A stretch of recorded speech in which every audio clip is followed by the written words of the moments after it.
welcome, ladies, gentlemen, non-binary and undecided, to the world of M-Class emails. Oh my god. A wonderful land stretches before you of my emails like you've never seen. Now I'm in like a 70s Disney movie.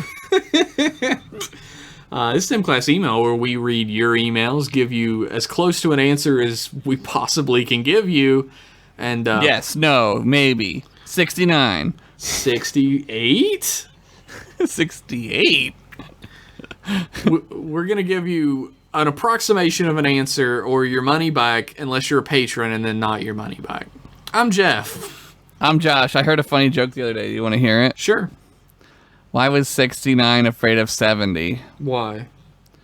Because one time they got into a fight and 70 won. My God. It works better. Genius. Works better if you see it. I didn't know. I didn't know you were a genius. I had no idea, but now I know. I didn't make that up, so. Oh, okay. Fuck you then. Let's just hop right into it. We've been putting this off for way too long, and I'm really excited about it.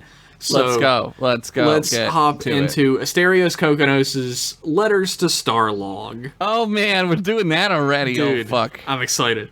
He starts All right, out, yeah. Hey Jeff and Josh, hope you enjoyed these all new, by which I mean decades old, letters to Starlog magazine about Star Trek.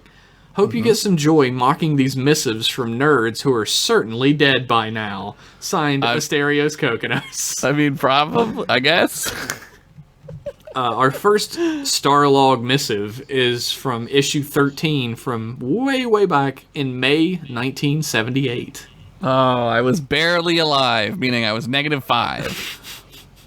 It is entitled Monsters at Home, which is appropriate for the last episode we recorded. Not now, though. Ooh. No, it's past that time. It is November now. Shit.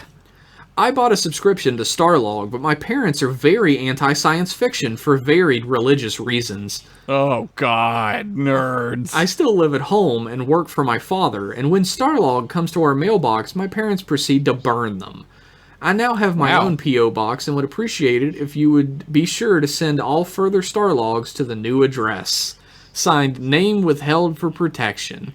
What the fuck? This is not like a subscription form. You wrote a letter to them. Yeah, you have to, like, I guess, how would you have, I guess you had to write to them. Yeah, I guess. There is a response from Starlog magazine, from the editor. Okay. Unfortunately, your story is not unique. Parents are people. Some love the visions of tomorrow that inspire their children, and some force their own inner fears and frustrations onto the very ones for whom they should be opening doors. Burning books of any kind is unthinkable and abhorrent to anyone who values individual and intellectual freedoms. Some of this country's most respected scientists, engineers, and entertainers have appeared in the pages of Starlog, along with articles designed to open readers' minds to the world. Your parents would have you close your eyes to the wonders around you, and that is most assuredly wrong. This feels like this didn't happen, and they wanted to just write this. I don't know. May 1978 seems like this dude's parents would be burning science fiction for religion. Like, it's totally plausible and probably true, right? Yes. That's a great response, though. Holy shit. Yeah, they wrote the shit out of that response. I don't know if I could respond any better than that, to be honest, but I mean, people today, like, I think the other day, people in the Discord were talking about how their parents wouldn't let them read Harry Potter when they were a kid. Yeah. And they burned the shit out of those books in small towns. Yeah, that was a thing. Remember when that was, like, you'd have to hear, like, not where I live. I don't know anyone who had that happen. I live in kind of like a society. We live in a society. But like, yeah, people's parents, they get freaked out by that. They were freaked out by D&D, the Satanic Panic of the 80s. That was huge. D&D and like punk and like whatever the fuck fit under that giant umbrella, right? Like, yeah, whatever they wanted. It continues forever too. Like, parents are probably like burning instructions on how to do the floss these days. Yeah, the doing the twist back in the 50s, or like That's Devil music for sure. They like block your internet from being able to find websites that teach you how to dab. Like, fucking shit's crazy out there. Yeah, I mean, I would say it was probably, for those people who are still having to deal with that now, it's probably way worse in this age, like, comparatively. Like, the crazy factor probably is ramped up. It's like generation after generation of crazy at this point, right? Yeah. Like, a lot of those people whose parents burned their books when they were kids grow up and learn the lesson that they should burn books for their kids. Yeah, I mean, I don't understand, like, the energy it takes to hate something like that. This seems ridiculous to me. Like, why would you take the time to go burn those magazines? Like, I don't know. To me, but I don't think that way. Like, I've never been like, this is gonna corrupt somebody. like whatever, you know, I don't know. People need to, like, figure out their own shit, right? I mean, like, I don't understand it at all, especially, like, burning Star Logs. Like, it's a magazine about sci-fi. It's just a magazine about, like, Star Trek. Like, what are you fucking... All right, that's your gripe? That's the hill you're gonna die on? Star Logs? I guess it's, like, in the 70s, there was, like, a different breed of, like, religious extremists, because, like, our religious extremists are, like, the mainstream religious people in the 70s. Right. And their version of religious extremism is like 10 shades crazy. Darker, yeah. Secret. It's more secretive. I think religious extremists now that are walking around also, whether they do it, like, I think purposefully, like, there's a crazy, like, what I would consider, like, a crazy church in my town where a bunch of crazies go. Like, it like wants to be like a mega church, but it never will, because, like, there's not enough people who believe in God around here anymore. But that does happen. But they, like, embrace this sort of, like, oh yeah, we like cool things, you know what I mean? Like, they're, like, always at the park, like, doing cool things, and it's like, nah, you guys are just faking it. Like, you don't really. This is you guys are lame. You're doing lame things. It feels like setting out a spider's web at a certain point. Like, we're doing all this cool stuff. Like, if you're sad, we could help you, right? Right. Like, It's we're a gonna trap. do all these Right. cool things. It's like a spider's web. They're trying to catch the flies. Right. That's exactly right. And I guess that's like a benign version of, like, a little bit more of an extreme.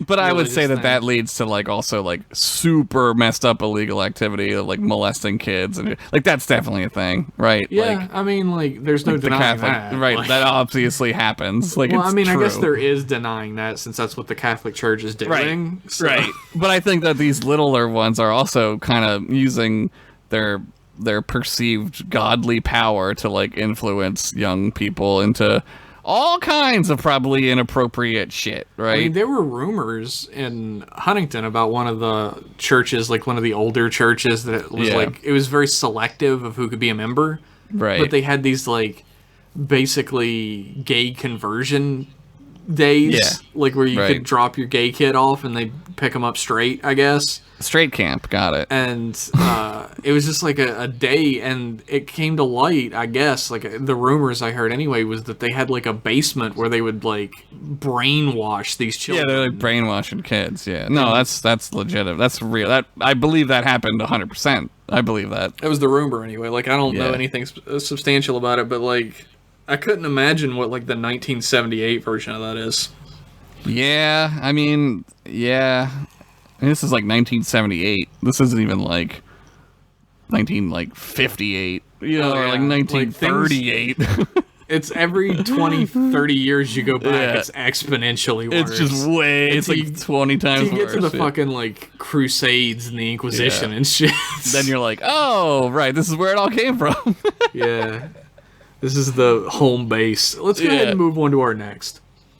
This is Starlog issue 5, May 1977. Okay. It is entitled Spiritual Elixir. Oh.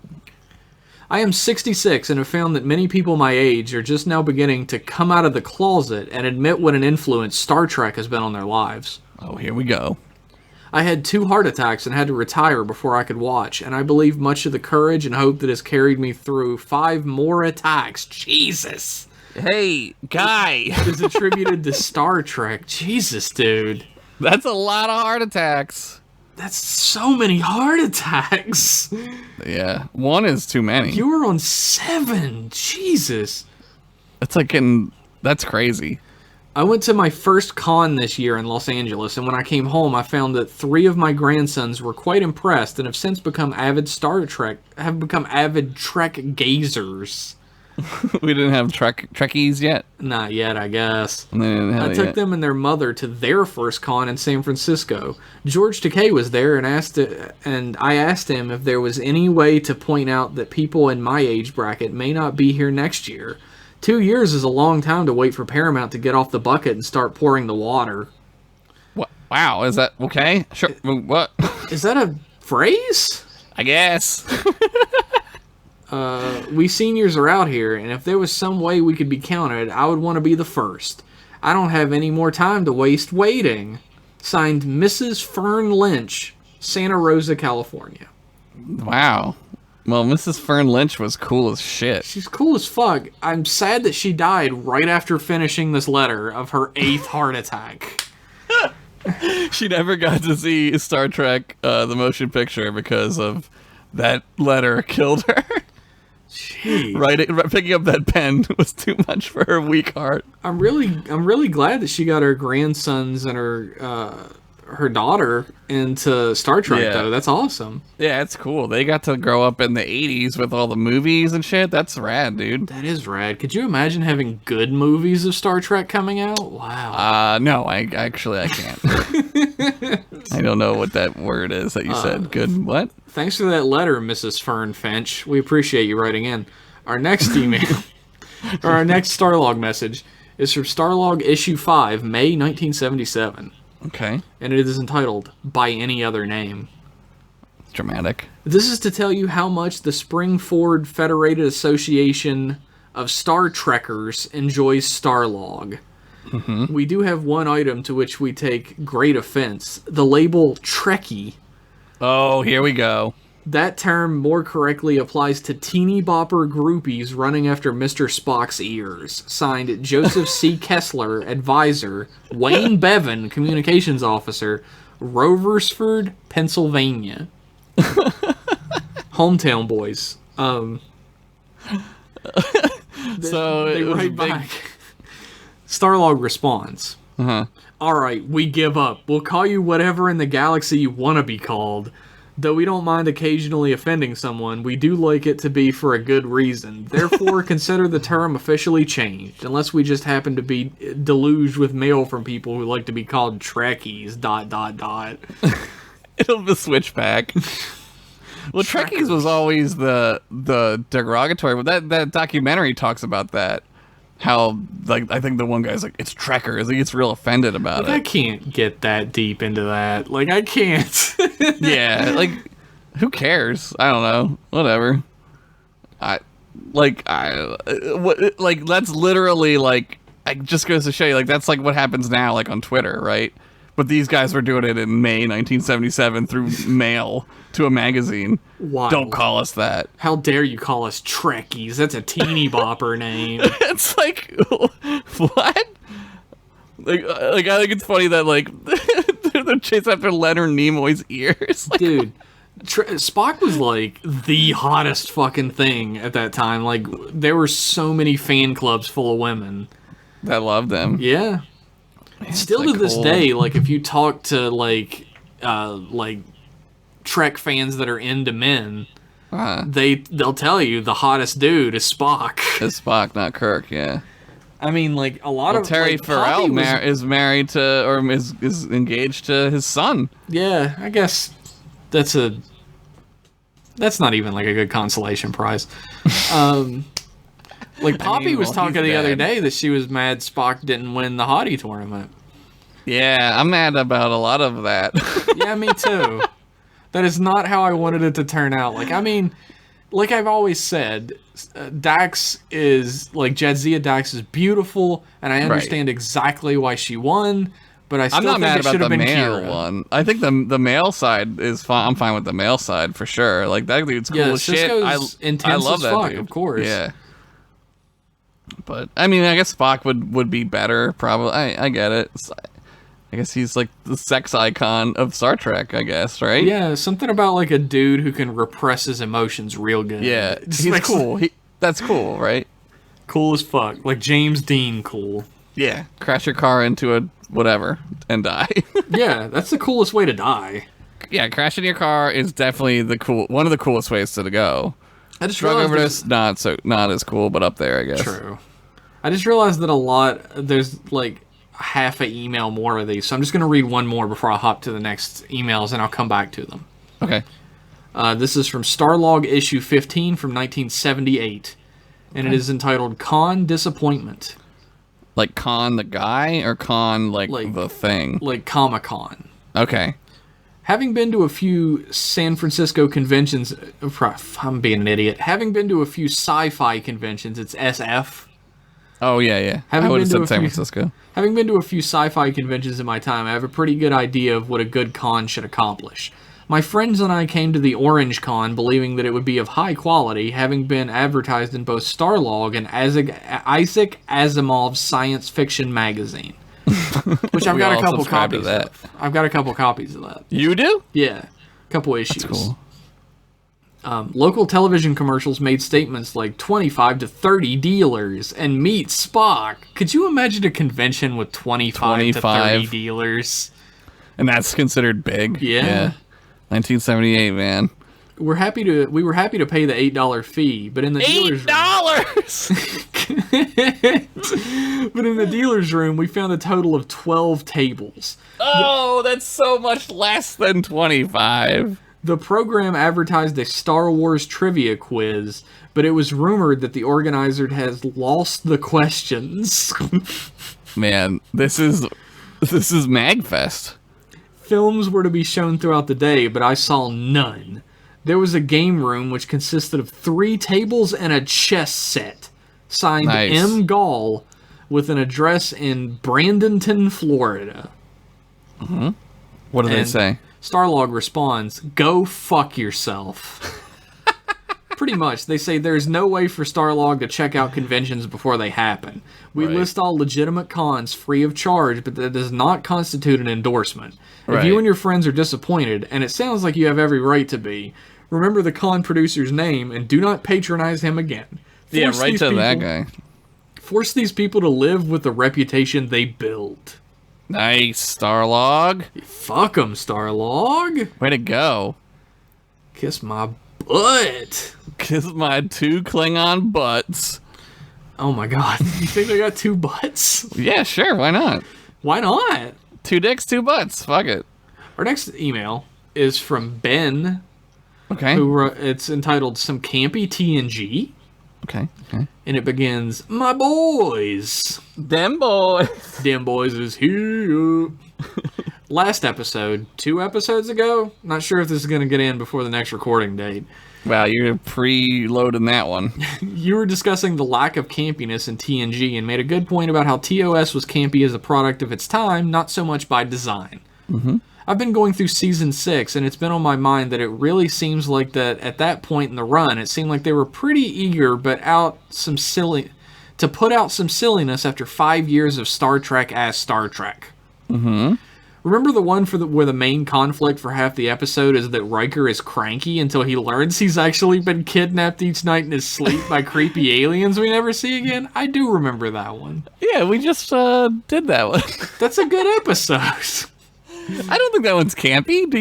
Is that what he's saying? It's campy? Yeah, he's saying it's campy. It's silly. No, it's not campy. I don't find that one to be silly. No, me neither. There's an episode of TOS where they go to a planet and it's just Greece, and there's ancient Greece gods there. Like, that's campy. Yeah, there's an episode of TOS where they go and Alice in Wonderland is on a planet. Yeah. There's an episode where they go and the planet is Nazi planet. Yeah, that's ultimate campiness. There's also a planet they go to that's Gangster Planet. That's just 1930s. Oh, Gangster Planet? That one's fun. I fucking love Gangster Planet. Then there's that time Picard gets turned into the thing he fears the most, a child. Yeah. That one's a little campy. That one's a little fun, but like, yeah, it dips its toe into campy. It doesn't swan dive in. I think that one might be a little bit further into campy, like the kids episode. Yeah, that one's like 2 after this one, because I watched a bunch of them today. I just let did it you? play. Yeah, I just watched a few of them. Worf and Troy are cowboys, and Data is every bad guy in town. That one's campy. Yeah, that's campy. Yeah, holodeck one's led for more campiness. Oops, Troy got kidnapped and turned into a Romulan for a day, but no one notices until she shows up on the view screen and threatens to kill them all. That one's not campy. That's not campy at all. That's terrifying. I wouldn't want to be a fucking Romulan. I know. Better red than green. Wait, better dead green. I'll figure it out. You've got at least a half hour to figure it out. Shit. The Enterprise is taken over by terrorists, and only Picard can save the day by reenacting Die Hard. That one rules, by the way. Meanwhile, Data learns how to be annoying until the guy he's studying is brutally murdered. Commander Annoying, whatever his name is. Commander Hutchinson, I think. Got I think it. you're right. But, like, Picard becoming Die Hard is a super fun episode. It is, Yeah, that it is one pretty rules. campy, though. I will give it that. But it does take itself deadly serious. Yeah, he throws that fucking saddle at that guy. Vulcan neck pinches Tuvok in that episode. Which is ironic as fuck. Scotty gets resurrected, gets drunk, and teaches Geordi about how boomers know more about technology than him sometimes. That's That's not great. season 6, is it? I don't think so. I think it's 5, maybe. Maybe it is. I don't know. It might be 6, but that's a good episode until Scotty takes a shuttle and flies into nowhere to disappear forever. Yeah, they're just like, hope he got to his old folks' home. Like, they couldn't just take him back to Earth where he could, like, help, like, move technology further ahead with his knowledge of, like, what the fuck ever. Oh, it's episode 4. It's the one before the one we watched today. Okay. I don't Sorry think I it's doubted you, campy. Ben. I don't think it's campy, though. I don't think it's campy either. I think the definition of campy is probably a little, like, loose. Yeah, but I think it's like one of those things like pornography where it's like, you know it when you see it, right? Like, Yeah. like You know it's when you kinda see the obvious. wiener go in. I Yeah, think. when you see the campy wiener go into the campy vagina or butthole or whatever. Like, Batman in the 1966 Batman series is campy. Yeah. Like, On the camp scale, that's like pretty high up like there. Hercules: The Legendary Journeys is campy. Right. Xena is campy. Like, Yeah, even like Evil Dead is kind of campy. Yeah. Or like that's campy, right? I don't think the Scotty getting resurrected and getting drunk. I think it's like super wink wink nudge nudge audience wish fulfillment stuff, but it's not campy. Not camp. I will agree. The Worf and Troy as cowboys is campy as fuck, though. Yeah, it's fun though. They're all great episodes for the most part, but just very different from what made the show what it was. What do you two think? Was this sort of a turning point for the series? Have a good one, Ben. I don't think it's that different. I don't watch the show as like split up into sections. Like, I think it all flows together. You have to remember, we weren't all watching these like back to back in the day, right? Like, so it's hard to sit there now and say like, oh, like this goes into this category, this goes into this category. Like, they had to do 27 of these a year, which is like a lot. Like, we watched through TNG in its entirety like a year or so ago, maybe 2 years. Yeah. And I definitely didn't notice a shift in season 6. I don't for either. sure noticed a shift in season 7. Yeah, 7 is They're when they done. were like the train had run out of steam and they Yeah, were they're just done. they were pushing it. It wasn't working. Right. Like, season 6 has a lot of great episodes in it. It's still like chugging along full speed So to good, me. yeah. I don't think there was like such a difference in that season, and I think he just means those specific episodes, not really the season. So I could see that, but I mean, there are episodes fairly similar throughout the rest of the show. So Yeah. I guess what we're saying is, wow, way to be fucking dumb, Ben. Damn. Nah, I'm kidding. I think it's just a difference of opinion here, really. Yeah, it could be also that we have perspective that's tainting our view of it, or not taint, but like what's the word I'm looking We're for? biased. We're biased. We're yes. biased by our own experiences, which I think is true of everybody, but like especially true of us. Yeah.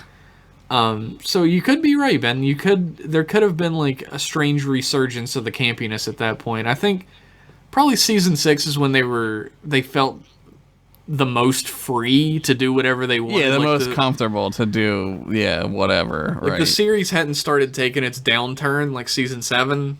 Mm-hmm. It was at its height. Like season 4, 5, 6, the show is at its height. Yeah. And they didn't see an end yet. Yeah, I think they knew 7 was going to be the end. But they also had the movie. Like, they knew they were going to make movies. They're like, we got movies coming. Oh, yeah. Like, like, whatever. Fuck it. Who knows? I saw an interview the other day with Marina Sirtis, and she said, like, she wasn't that sad when TNG ended because she had 2 days off and then started shooting Generations. Yeah, they knew they knew that they were going to make them films, which is, like, better. Right? Like, it's definitely for the actors and stuff, for sure. It's better. You get more money and it's less work, like, and your product looks better. Yeah, like she had 2 days off at the end of season 7, and I feel like the movies were probably requisitioned to be made like long before season. Oh, they 7 knew. started No, its decline. they knew. Yeah, they knew. I mean, I'm sure they knew. Probably. I mean, I don't know. I'm gonna guess they probably knew around the end of 5 that they were like, okay, we're gonna go make movies because that's what the original series did, and that's what we're gonna do. It could have honestly been that season 7 took its downturn because all the best writers were like working on the movies. That probably the show, and I think the show is being spread out because of DS9, happening at the same time. So there's just a lot going on. I don't know. It's all speculation. I have no idea. Yeah, it's all bullshit. We're all just full of bullshit. Thanks for the email, though, Ben. Sorry, we disagreed in some places and agreed in others. Sorry, you're wrong. Our next email is from Kamikaze Gnome, all one word. Sure. That's a name. And it is entitled No Subject. Wow. Salutations, Satellite M. Hi. Got a few questions for some of my favorite spacefaring boys. Hi, yeah. I was listening to the If Wishes Were Horses episode again. That's the Rumpelstiltskin episode. Yes. Yes, Rumpelstiltskin. Classic. And the thought of what would appear before Morn during the Space Stiltskin encounter popped into my head. I don't know, more alcohol from Quarks? I've only seen some Deep Space Nine so far, so I don't know if there's more going on with him than there's little appearances here and there. His hottie boombalati ex-wife, maybe? It's true. He would see the latinum that he swallowed 12 years ago. Yeah, all that undigested liquid latinum. It would, like, explode out of him and form into a Stiltskin. A leprechaun.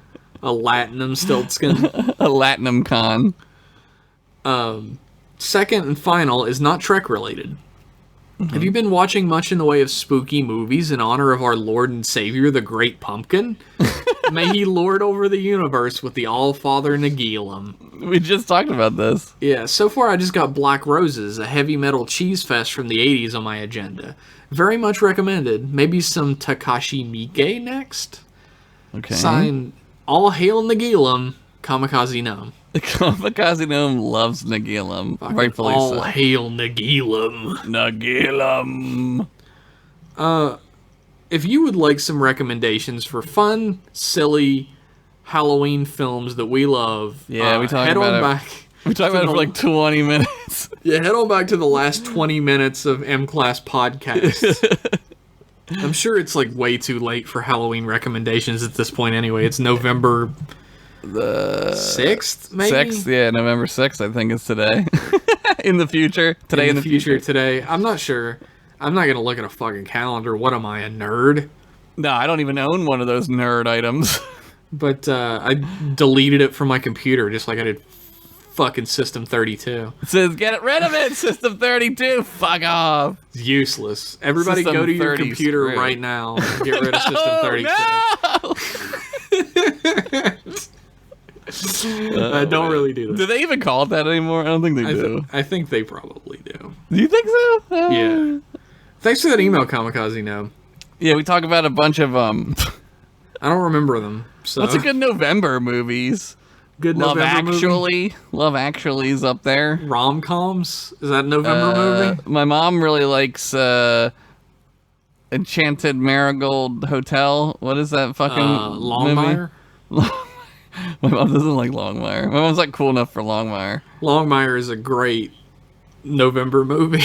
Like fall time movie. It's like it's the fall, so you watch Longmire. We don't have. Are movies fall themed? Is that a thing? I kind of like think that there's like winter movies and fall movies. Summer movies. There are summer movies. Like Dazed and Confused is a summer. Oh movie. yeah, for sure.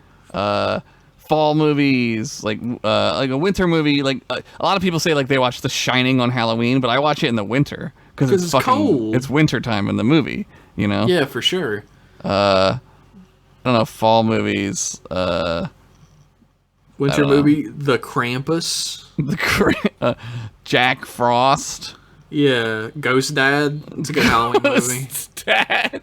It's much scarier now. It's way these more. days. It's different lens that It's you watch. much scarier. One. Yeah. Our next email. Good transition. Is from Boston Sean. Oh, this guy. Boston Sean. Bichon. It is entitled Scare Trek. Nice. And it begins, Terrified Boys.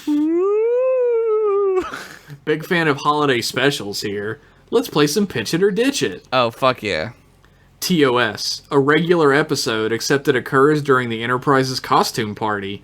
Kirk is dressed like Cyclops, Spock like Frankenstein. He needs to explain that he is the Doctor, not the monster. No, pass. Bones pass. like a skeleton. Uhura, That's Chekhov, kinda and funny. Sulu are the Planeteers. Like from Captain Planet? Yeah, from Captain Planet. That's an obscure reference. That would be like you and I dressing up for Halloween from like some manuscript, character from a manuscript in like 1540. Yeah, we dress up as Gilgamesh and Enkidu. No, that's even too no. That's too far back. That's too you're right. like we know that. Like everyone, like nobody would know who we were, but like people know what Gilgamesh is. It'd be like some I guess random we could dress up thing. as like the Scarlet Pimpernel or something. Yeah, like something like that, right? Like Man in the Iron Mask. Who knows? Like something like that. I don't know. They made a pretty bomb diggity ass movie about that in the 90s. There's some cool sword fights in that movie. Why did you immediately ditch it when Spock was Dr. Frankenstein and not the monster? Because he's explaining that it's the monster. It's not the monster, and that's bullshit. It's Frankenstein. You can call Frankenstein Frankenstein. Dr. Frankenstein birthed him out of his thought loins. He's a Yeah. Frankenstein. He calls Dr. Frankenstein his father several times. Yeah, So his he's a name is fucking Adam Frankenstein. Frankenstein. Yeah, Frankenstein. Get over it with this, like, it's the doctor shit. It sucks. Yeah, I It's don't a care shitty for that take. either. I It's a really shitty don't care take. for that. It's a lazy, shitty take. I hate it. Really don't care for that. Like, his name... Well, what I always do, I always fucking play Gatekeeper if they're going to play Gatekeeper at me. Oh, yeah, If reverse they're like, you gatekeeper. don't know Frankenstein like I do, I'll be like, okay, what's his fucking name then? Yeah. And they're I'd always rather- like, no, he doesn't have a name. His name's The Creature. And I'm Yeah. like, his name's fucking Adam, bitch. Read the book. I had to read Mary Shelley, and I gotta tell you, I wasn't a fan of it, reading it. I probably would like it now that I'm not, like, having to read it Dude, I forcefully. fucking love the original Frankenstein novel. It's one of my favorites. I think I didn't like it because at the end, it's like he's freezing to death in the Arctic, and it's, like, really sad, and I hate snow. It's true. It's very... There's one of my favorite, like, takes on Frankenstein is there's a comic book called Doc Frankenstein Yeah. where he survives the Arctic Ocean and he's like, oh, I guess I can't die. I guess I'll become a fucking superhero. And he Dude, starts it's- fighting crime. That's like Penny Dreadful. Like, do you ever watch Penny Dreadful? He's in fucking Penny Dreadful, and it's just like, he's just like, I'm a dude in England. And you're like, what the fuck? Like he's, I haven't seen that. No, Dude, but like if you wanna watch he him wears like trash. this like 1940s ass like pilot uniform with lightning bolts on it, and he has like cool. machine guns and shit. That's rad. He is rad as fuck. Also, the DC Comics version of Frankenstein works for like a paranormal like secrecy agency where he just shows up and murders monsters and stuff. Yeah, that's like Penny Dreadful's a similar thing. Like they're like monster hunters, but they are monsters. It's weird. Well, I mean that's been done a million times. I can't say they ripped that off or anything, but like my favorite part of that is like he's this big horrible monster, but he's very eloquent in the DC Comics version. like Beast, right? Yeah, but he's also like a giant. He's like an asshole because he's a horrible monster, but he's very eloquent. Mm-hmm. And he has to work a lot of times with another agent of the organization called the Bride, who is his ex-wife. And funny. They just constantly fucking fight. Oh, man. And Penny Dreadful, the Bride is Billie Piper from Doctor Who. Yeah. Yeah. I love her. Fucking Rose. Yeah, you see her boobies in it, so. I was never that into her. Well, this will be the last emails episode that we do. Okay. Well, let's go ahead and finish this email then.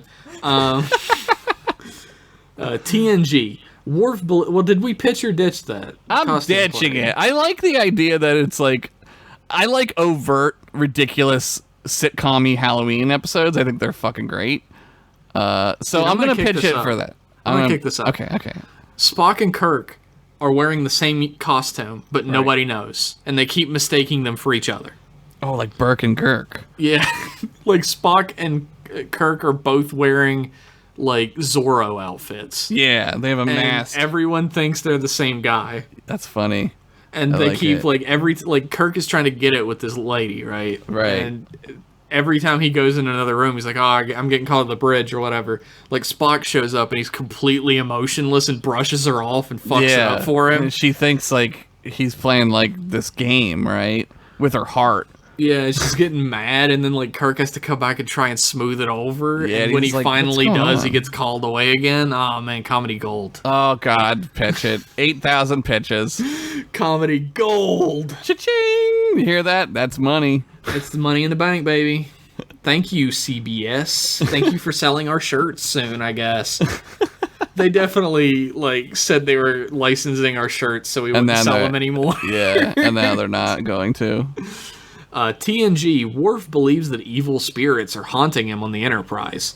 He tells some Klingon story about dishonored warriors needing to reclaim their honor before they're allowed to go to Stovacor. Everyone politely listens, and Picard gives a speech about how legends are valuable to a culture, but are not to be taken literally. Until Troy flips out and stutters, "It's a ghost!" Worf is smug for the remainder of the episode. I thought you were gonna go in like a serious route, and I was like, yes. Like, what if there was like a Halloween-y, like, it's not, you don't say it's Halloween, but it's like a Worf goes to the underworld, like with the Feklir or whatever, and he has to like warp his way through the underworld. That happens on Voyager. Yeah, she goes on the boat. She's on that ship or whatever. The ship to Skyrim. What's it called? What the fuck is their heaven called? Fucking Sovngarde. Yeah, Sovngarde. It's like the same shit though. Stovacor, Sovngarde. Yeah. It's all fucking Valhalla. Yep, that's what it is. DS. Oh, I'll pitch that. That's pretty good. Yeah. A ghost. Deep Space Nine. A space jockey arrives from the wormhole. Like space, like the alien, like alien a horse. Like, is it either the jockeys from the movie Alien, the engineers, or is it a space jockey on a horse? Yeah, I'm confused. Let's see if there's context clues. We'll find out. Cisco is warm and welcoming, but after the first night, the space jockey's chest explodes, and various extras start to go missing. The crew must find the alien before it can find them. I don't like Alien that much, so what? I like 1 and 2. They're okay. They're good. They're good movies. Dude, I fucking love 1 and 2. Like the rest of them, I can take it or leave. But 1 and 2, those I fucking love those movies. I don't. I feel like Cowboy Bebop did this already. Right, with that episode where the crab is like running around in the ship. I think TNG did this already. What they? Because there's a comic that crosses over with Alien. Oh. That's crazy. Yeah, so I guess it's the same. There's a alien crosses over fucking everything, dude. There's Like, aliens everywhere. Batman versus aliens, Superman versus aliens, Spider-Man versus aliens. Is there Archie versus Alien or Predator? Or Yeah, there is Archie versus Predator. Yeah, that's cool. And my favorite is Archie versus the Punisher. That's my favorite one. Punisher's just killing. Dude, if they did that in the show, I wouldn't even bat an eye. I'd be like, Dude, yep. That makes Archie sense. versus the Netflix Punisher would be a great fucking crossover. I keep waiting for the Sabrina Archie crossover. They definitely should figure out a way to do that. I mean, they're both on. I know Sabrina is a Netflix show and Archie's just on Netflix. I think I don't think they're gonna do that. I think there's gonna be like a ton of heavy references, but I don't think they're ever actually gonna cross over. Oh man, I would love it if there was like a Halloween episode, right? Like of just like they go to fucking Sabrina's, was it Baxter High or wherever.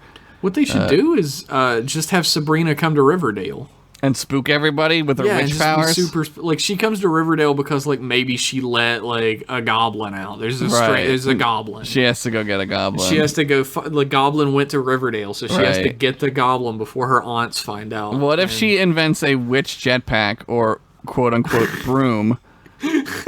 And flies through the Archie's ceiling and has to stay there for a week. And also Urkel's there. Did I do that? Did I do that black magic? Am I worshiping the devil? Also, it's not fun and games because if she doesn't catch the goblin, the devil will kill her to death. Yeah, no, but like, yeah, those shows are like serious. Like they'll just kill children in those shows. Like they don't care. Like Satan will kill her forever if she doesn't get this goblin back. Yeah, something like that. Sure. I'm gonna ditch that because they already did it on TNG. Voyager, Neelix gets fleas. Don't want a Neelix episode. Gonna ditch that. Ditch. Enterprise, Porthos gets space fleas. If I just get to watch Porthos getting a flea bath for a half an hour, I will pitch the fuck out of that. I love Porthos. Yeah, I'll watch Porthos do anything. Eat cheese, smell to Paul. Porthos. There's that one where she comes up, like she comes in and like the dog smells her and she like hates the dog. Yeah, she hates the smell of the dog. She's like, oh, my senses are so much more powerful than yours, and he stinks. My female Vulcan smell. Have a spooky time. If you were a patron, you'd hear this email on October 30th, and it would be more thematically appropriate. Whoa. Isn't that worth $1? Smart. He's smarter than us. He knows when our show comes out more than we do. M-Class Podcast, where your dollar makes sense. Signed Boston Sean. Dude, that was one hell of a pitch for us. I'm pitching that. Pitch that. I'm going to go ahead and pitch all of your pitches now. Yeah. I'm going to retroactively pitch them. Yeah, stamp approved. Pitched. Thank you, Sean. Yeah, it was great. Our next email is from Andrew. Hi. And it's entitled Trek Boys. Hello. And it begins, Trek Boys! I grew up catching reruns of TNG and a little Deep Space Nine here and there. Your podcast finally got me into going back through the entirety of TNG. And I guess we'll see what happens after that. Oh boy, you're not gonna want to stop. You gotta go through all of it. Except Voyager. Skipped around in that one a bunch. Just pick what sounds good and watch those. Just watch the first episode, watch the last episode, and then watch the one where they go back to the 90s and Sarah Silverman is there. Yeah, Sarah Silverman looking strangely attractive in that episode. I think Sarah Silverman is very attractive. I think she's an attractive lady, but something about that episode, I don't know. Maybe you're just super into 90s girls. I do love the 90s. How old were you when that came out? I was like 13, so you're probably like 10?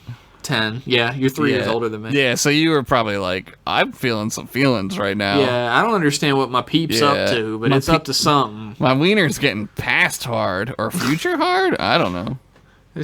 My peep's up to something. I gotta keep an eye on it. Gotta keep an eye on this peep and maybe my hand.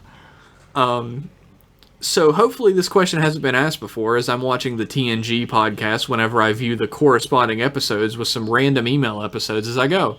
Nice. In your review of the Icarus Factor, you made note of a little part I kind of brushed over. Commander Flaherty, the member aboard the Ares that can speak over 40 languages. Yeah. It got me thinking, with all of the special ace-in-the-hole and one-of-a-kind crew members featured across all the Star Trek series, what sort of special crew might be aboard other vessels across the Federation? Maybe if you could pick a few special types of crew members, what would they be? They don't necessarily have to be Data-level overpowered, but I think it'd be especially cool to implant some races that may have been relegated to as little as sparse mentions or one-offs throughout the franchise, and maybe use some of their unique talents or traits. Keep on trekking, Andrew. Well, Cadians would be good at being cats. It's true. Everybody needs that. Number one that'd be my ace in the whole crew member, a cat.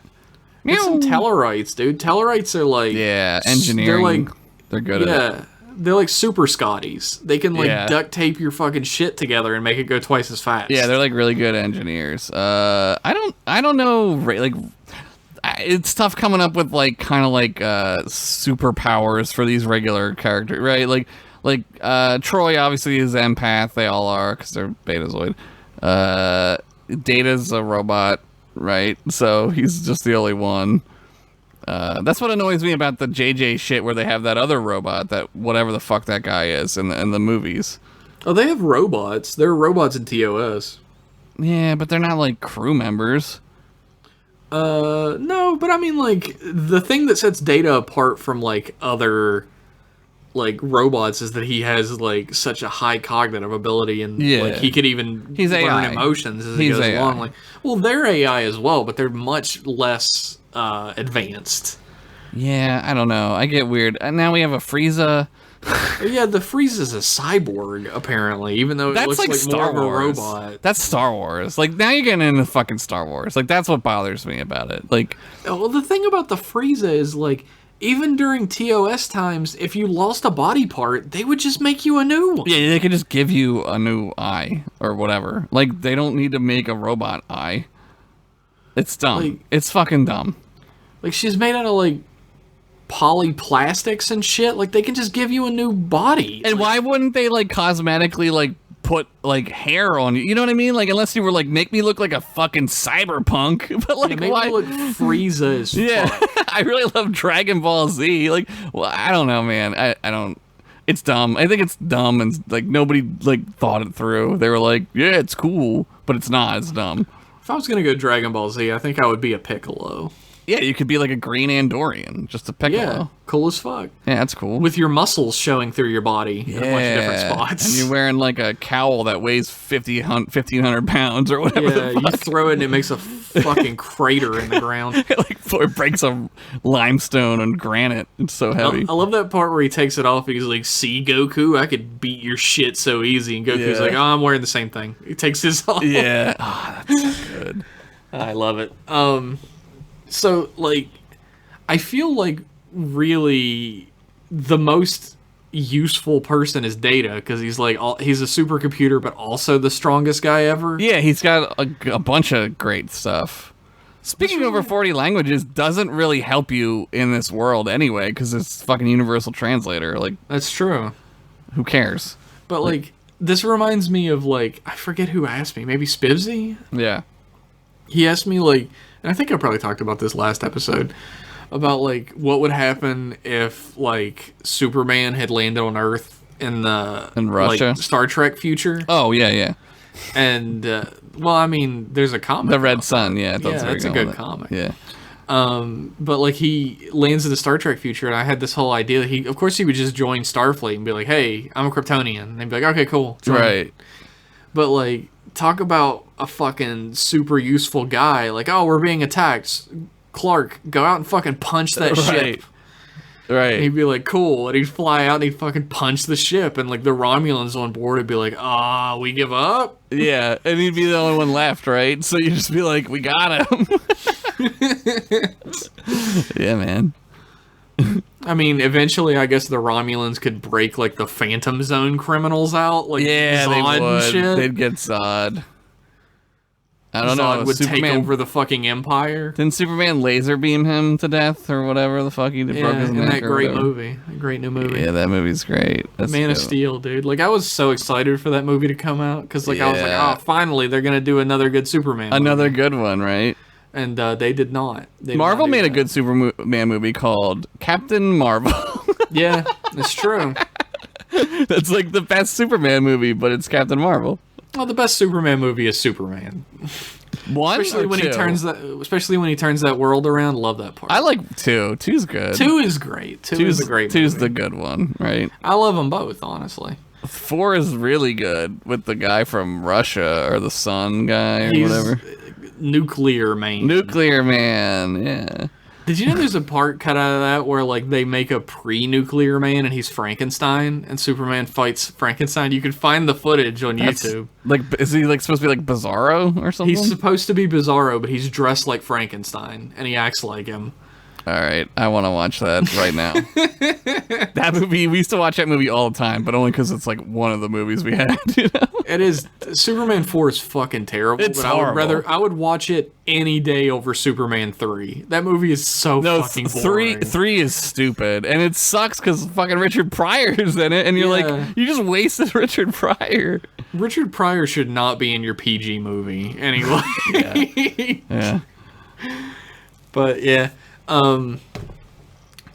Shit. Like, what's a good thing somebody I don't know. would- I think they honestly, kind of like do being it all. like a super fucking great pilot would be good because like Yeah, having usually a- people just like slowly pilot the ship places. Yeah, they kind of have Travis as that in Enterprise. He's kind of like that character. He's like the That's hotshot who- pilot. That's who Paris is supposed to be in Voyager. Yeah, but no, he doesn't. Yeah, He's not. and they have having a guy Hoshi. who Hoshi's like the language lady. She knows all languages. You should have a guy who doesn't mind being passed over for promotions, even though he does most of the work. That's a good one. That's They have that in Voyager too. yeah. Good old Ensign. What's his name? You should have a guy who can actually fight intruders on your ship. That'd be a great security chief. You should get that guy.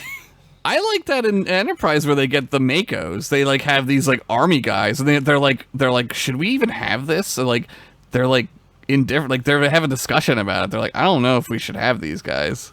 Well, It's pretty no, cool. because they're in space. Having ground troops in space isn't really that useful. You just made me sneeze. Yeah, no. Well, they all die, sort of. So. Yeah. Well, I mean, I wonder why. Yeah. All right, everybody, let's disembark the ship and fucking kill him. Oh no, there's no air out here. Oh, They go fight one of the spheres, and this arm comes and picks one up and crushes him to death. Jesus, Whoops. metal as fuck. They should have a dude who's really good at jokes. Yeah, comedian. They should have guy. the comic relief character. Yeah, I guess that's Tom Paris. The comic relief character is Neelix, believe it or not. I love Neelix when he's like that smuggler, and I'm like, oh, this character's neat. And I then mean, in the first episode. yeah, and then he's just a puppy dog. He's just a weird dog that follows them around. So strange. Bizarre, man. So bizarre. They had a different plan for that character in that first episode. Yeah. And they switched it really quick. They got some notes from somebody, and they changed it. Honestly, like, probably the best thing you could have is, like, a doctor who's, like, exceptionally good. Maybe, is there a race Yeah. that's capable of, like, healing with touch? I mean, I'm sure. Then I there's made something. one. They're called the Flabloblians, and they can heal you with a touch. The Flabloblians. And they all look like Frieza. That's where the Friezas come from. Yeah, Friezas are Flabloblians. That's canon. It's canon now. Mark it up. Ding! Put it on memory beta. Yeah, I don't know. The thing about Star Trek is that, like, one person can definitely make a difference, but they do it by joining up with other people. Yeah, they fit a puzzle. They're a puzzle piece. They're not like overpowered. Data's sort of the most overpowered thing in Star Trek. Honestly. But like even he gets like stolen and shit, and they turn him off and junk. I was just thinking about Spock, how overpowered he is as well, because he's like 3 times stronger than a normal Yeah. guy. Do you remember when, like, Burke and Girk were fighting, and Spock Yeah. just fucking slaps Burke, and he's out? Yeah, you can just slap a guy and knock him out. That's awesome.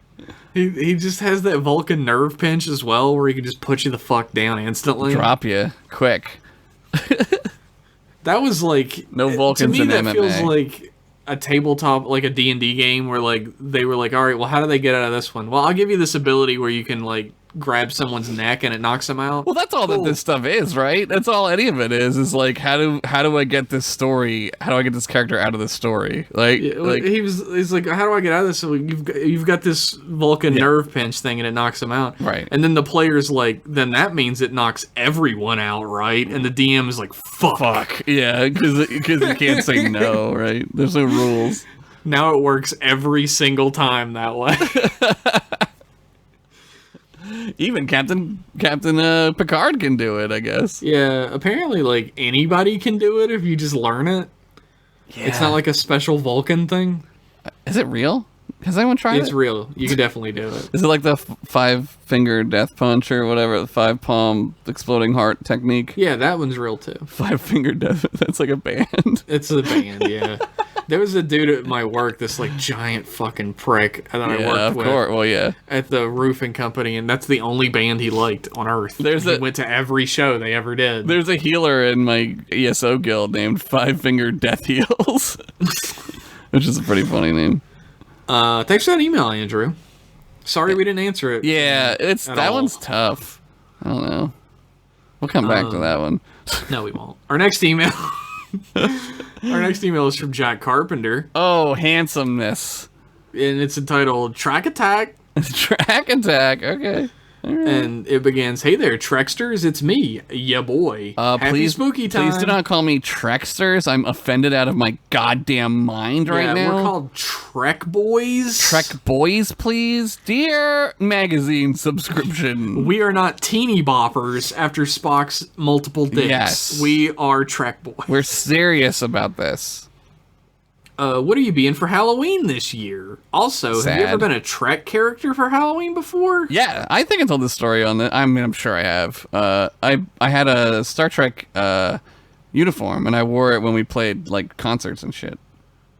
Yeah, I have a security uniform. Yeah, I have Lieutenant Commander from TOS. I have the Deep Space Nine, the gray one. I remember the first time I played in it. I think I was like, this is going to be the last time because I was so hot. I remember sweating my ass off. Like, I was so hot. What division was it? Division? What do you mean? Was it I was Command? I was tactical. Tactical. Command, yeah. Command, okay. Red. Yeah, so I was a security officer. Like, everybody was like, oh, you better watch out around these monsters, red shirt. Oh, it's the original, right. So yeah. They did the red shirt joke, huh? Yeah, it's good. I loved it. Everyone did, but everyone was really excited by my outfit. And I remember seeing the pictures. They're cool. My wife Crystal was dressed as Miss Frizzle from the Magic School Oh Bus, my god, you should marry her. Everyone fucking loved that. No, Everyone loved that, that's including me. My friend went as Quail Man one time, and I was like, that's an incredible Halloween costume. That is incredible. He did the belt. I was just like a generic red shirt, but people, like, a couple people were like, are you supposed to be TOS Riker? Oh, because of the beard. Like, and I was wearing red. That would be fun. Like a mishmash. I don't know what they call it. That would be super fun. You should be my main Riker question is, from it. which Star Trek character would you be for Halloween if money and time were no object and any costume would be possible? For example, I'd be simple and pick a Klingon. I thought about being a legit Klingon this year, but the amount of time that would take in going into it, becoming show quality, becoming a show quality Klingon would be too much of a headache, in my opinion. Yeah, Therefore, especially because you have that big head. Whoa. That big, because of the ridges. Oh. Am I right? Studio audience? Woo! Therefore, I'm going to be myself a TNG era commander. Hey. I just shaved my head, though, so I look forward to everyone thinking I'm Captain Picard. Yeah, he's going to do what you did. They're going to be like, what are you, like throwback Picard? That's what they're going to say to him. Well, he's TNG, so he's just Picard. Oh, he's TNG. I thought it was Yeah. TOS. I'm sorry. Yeah, he's just Picard. People are going to be like, hey, Picard! I'm still high on NyQuil a week later. That's fine. He took a dose every day so it would line up. Yeah, this is my daily dose. What would you be Star Trek related if you could be literally anything with no concept of money and time? It would just appear before like you. I know I like Andorians, but when I watch Enterprise and they have the prosthetic mechanical antenna move. I think that's fucking awesome. And like if you could have like a controller that moved them, like that would be dope. But I don't know if I want to be an Andorian. Cool. Maybe if it had to be like a legit character from an episode. Sure. It would be fucking hilarious to be Morn. Like, that would be hilarious. And then I wouldn't have to talk to anybody at a party. I could just sit there and not talk to anybody. It would be great. Man, being a Ferengi would be super fun. Like, if I could be Zek. Yeah. Zek, that would be so fucking fun. I told you about that guy who did that radio station in Star Trek Online who just, like, put the teeth in while he was doing his show and was the guy. Like, that's amazing. And I forget his fucking name. Oh my god, it's gonna drive me crazy. But he would, like, do, like, these bits and he would talk about his wife. And his wife would come in the room and she would, like, hit him and shit. It was fucking... He'd be like, oh my god, my wife's hitting me. Like, she would be hitting him, too. That's amazing. Although I think you would be a better Zach. You got that voice down. I can just do... I can't do the laugh right now. I'm so stuffed up. Quark! Ow! I can't really do it. He's too... I can only say Quark and do the laugh. That's all you'd need to do. That's all you would... Yeah. God, that's like literally the toughest question you could possibly ask, because the idea of cosplaying to me is so fucking like tantalizing. I know, it's so fucking fun too. Yeah, like I love playing dress up. It's so fucking fun, but like I don't fit any characters, so I would have to have like a full costume thing, which would be so fucking expensive. Yeah, but no, and mine I'm one of those matter. people that like if I want to make some like a costume of some character, it has to look exactly like them. I had like a Dark Jedi outfit that I wore a bunch. That's awesome. Yeah, it was cool. I like got a bunch of like straps and like gothy boots and shit, and just like let like Han Solo straps hang off of me and shit. And I had like a cloak. I still have that cloak. It's like so comfortable. Dude, it's so warm. Ballin' as fuck. Like, and I bought a $300 lightsaber. Huh? So I bought a $300 lightsaber. Jeez, yeah, I knew that actually. Yeah. Whoops. Like for a while, I was trying to put together like a Metal Gear Solid 3 Snake cosplay, because he's got like a beard and brown hair like yeah. And like just seeing what the cost of the stuff, like the parts of it was, I was like, oh my god. Yeah, these people who make these costumes, I mean, a lot of them are fucking incredible, right? Oh like, yeah. Oh my god, it's like, it's awesome, man. Like I love that shit. For sure. And like, I'm on Instagram like a lot, like just like looking around and shit, and like the cosplayers on Instagram, they're always the ones that are like, here are my boobies and my butt. The sexy cosplayers, yeah. And then there are people who like really, really put the time and effort into making sure everything is perfect and looks exactly like the character. Yeah. Like there's like a lot of people who do like the sexy near automata, like here's my butt cosplays and stuff. Yeah, that's fine. And I'm cool with that. This one girl I followed did like a perfectly game accurate costume, which of course also shows the butt. Yeah, it's like perfectly game accurate. Yeah, which is incredible. Yeah, they like get all the details. It's awesome. Yeah, I love it. There's a dude I saw who cosplays as The Witcher. Yeah, that guy looks great. I know the guy. Yeah. I know the guy you're talking about. Yeah, he looks exactly like the game. And then you see like Henry Cavill and like the Witcher promo, and you're like, get that guy, get that cosplay guy. Yeah, just get that guy.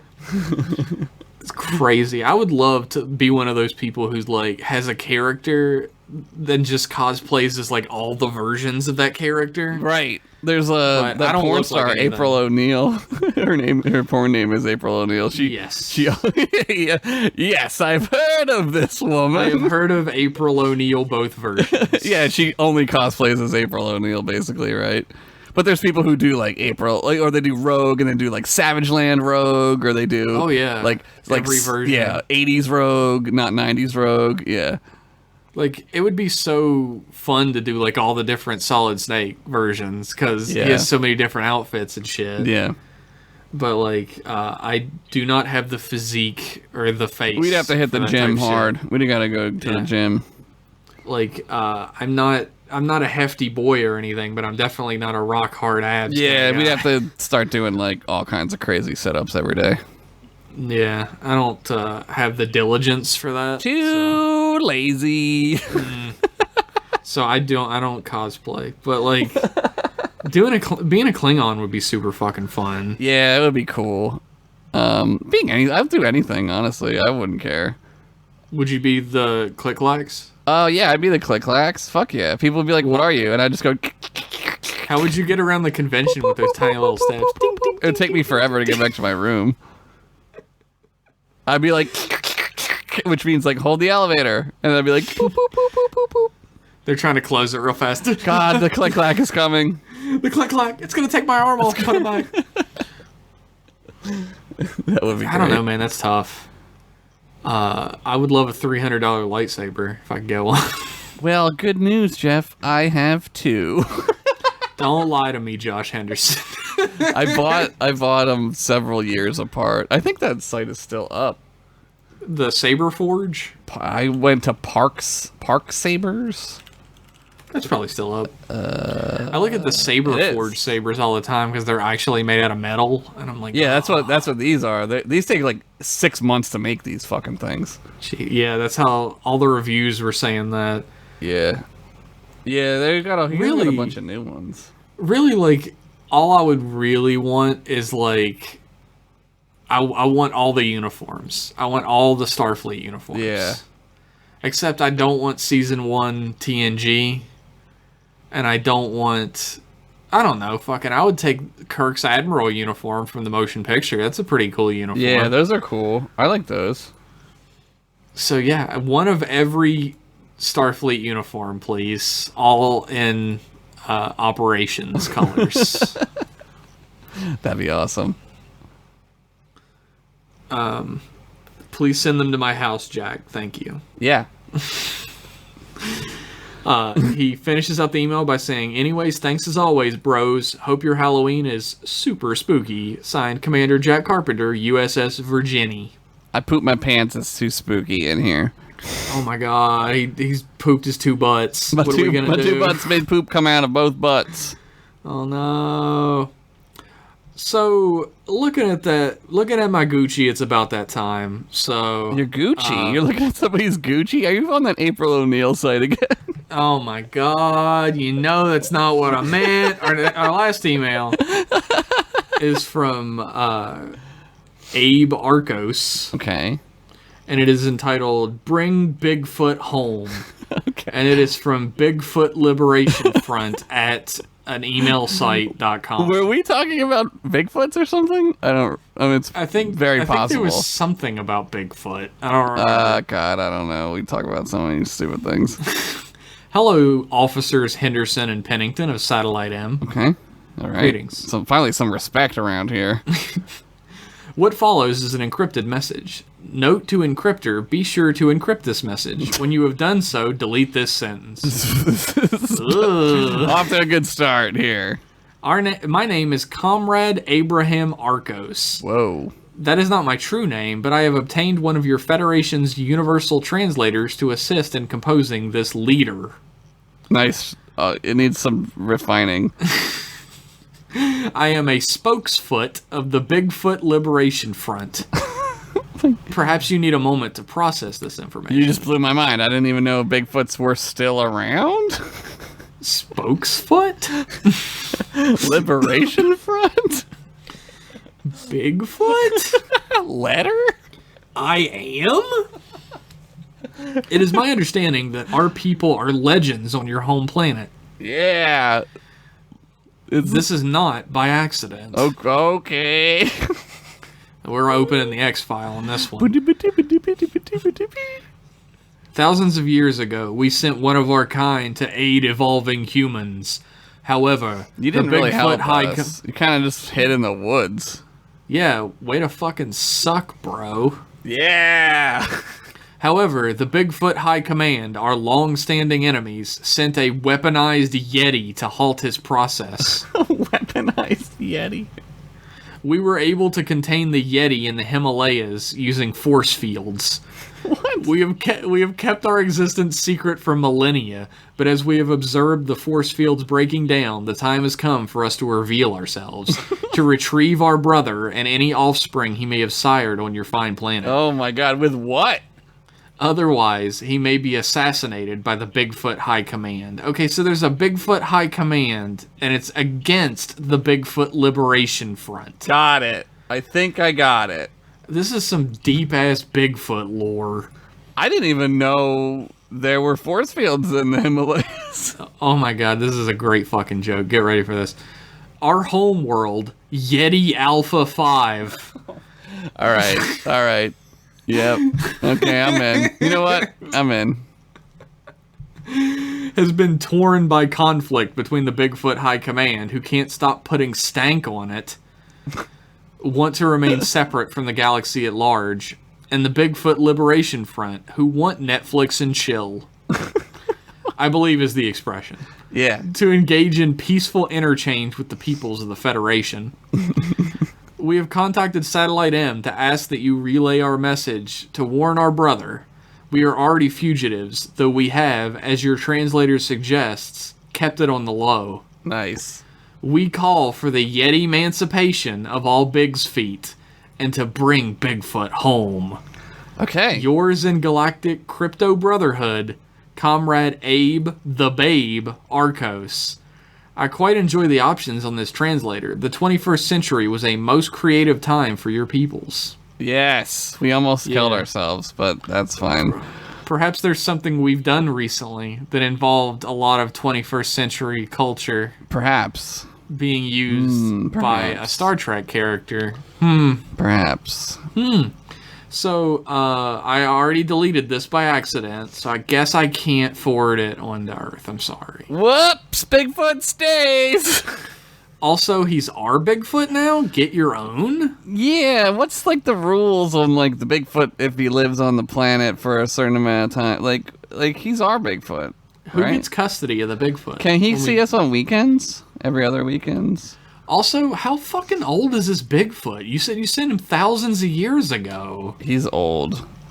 He's old, man. He turned into a Yeti. When a Bigfoot gets old enough, its hair goes white and it's suddenly a Yeti. I thought it was just the location, but that makes more sense what you said. They need it colder because old people like the cold. No, they hate the cold. They hate the I can't cold. wheel my grandmother out of the home on like a sunny fucking summer day. She gets cold. There's a stiff got 80 thin degree skin, There's bro. a stiff 80-degree wind blowing and it's too cold for her. She got thin skin and old blood. What do you want from her? I don't think she has any blood left. She fucking saw the war, dude. Calm down. Nah, she's not that. Well, she was, yeah, I guess. Vietnam, right?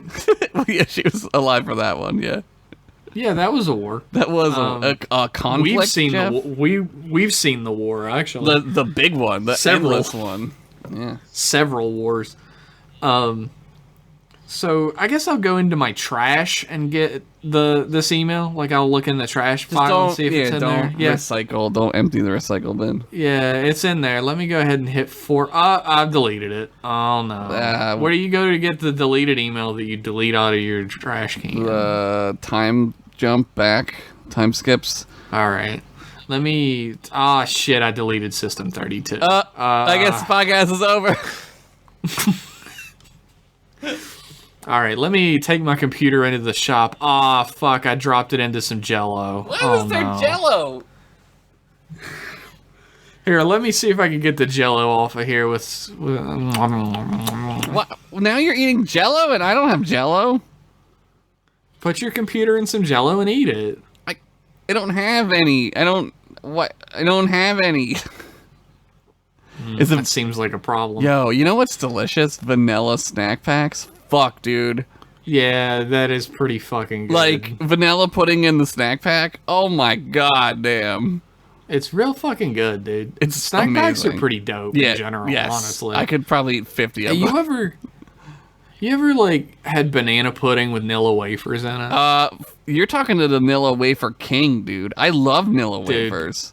Nilla wafers, dope. Nilla wafers and banana pudding, fucking amazing. I would do Nilla wafers and like rice pudding. Oh my god, I love Nilla wafers. Oh fuck, I love them. I do love a Nilla wafer. I do hate rice pudding. Hate it.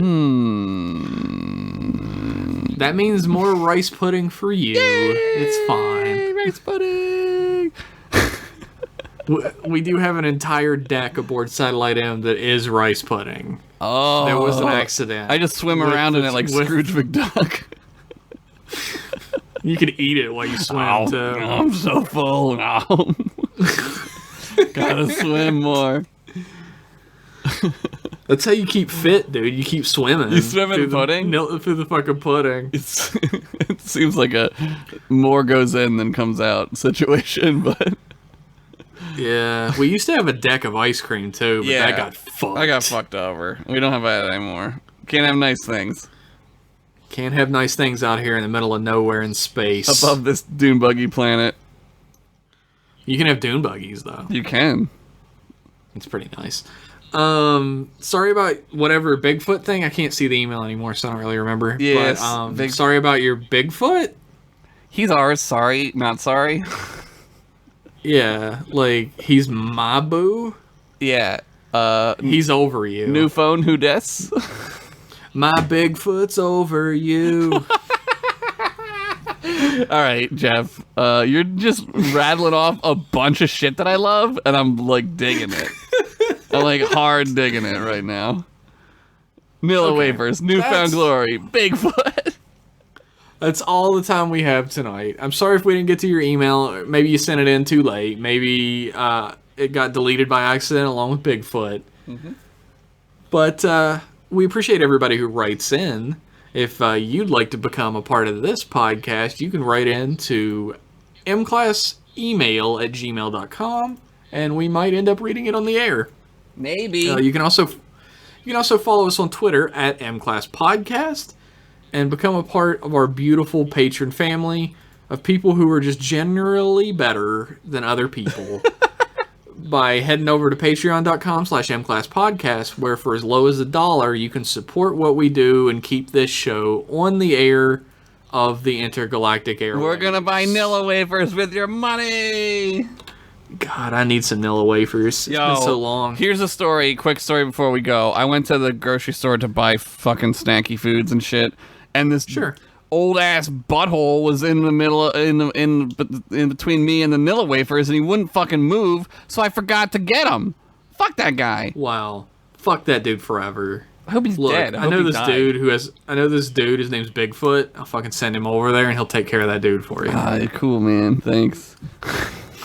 Bigfoot will take care of him for you. Yeah, he's ours. Yeah. He's ours. Wow. You can't own a Bigfoot, man. I'm not trying to own him. I mean, he's ours. Like, I mean that. Like, he's our boy. He's like our. He's dude, our friend. My boy, Bigfoot. Yeah. My boy. We have to send relay messages through subspace to Bigfoot. Hey, I got a message for you, but I forgot what it was. Anyway, have a good time. Anyway, there's this asshole in the store the other day. Kick his ass. I want Nilla wafers. For as little as $1 a month, you can support us at patreon.com/mclasspodcast.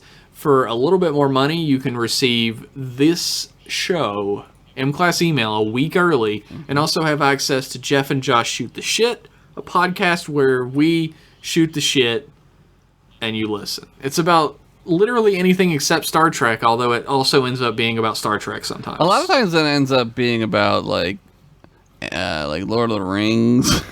A lot of fantasy stuff, and that's what the last one actually was. Yeah. It was fantasy. Yeah, it was awesome.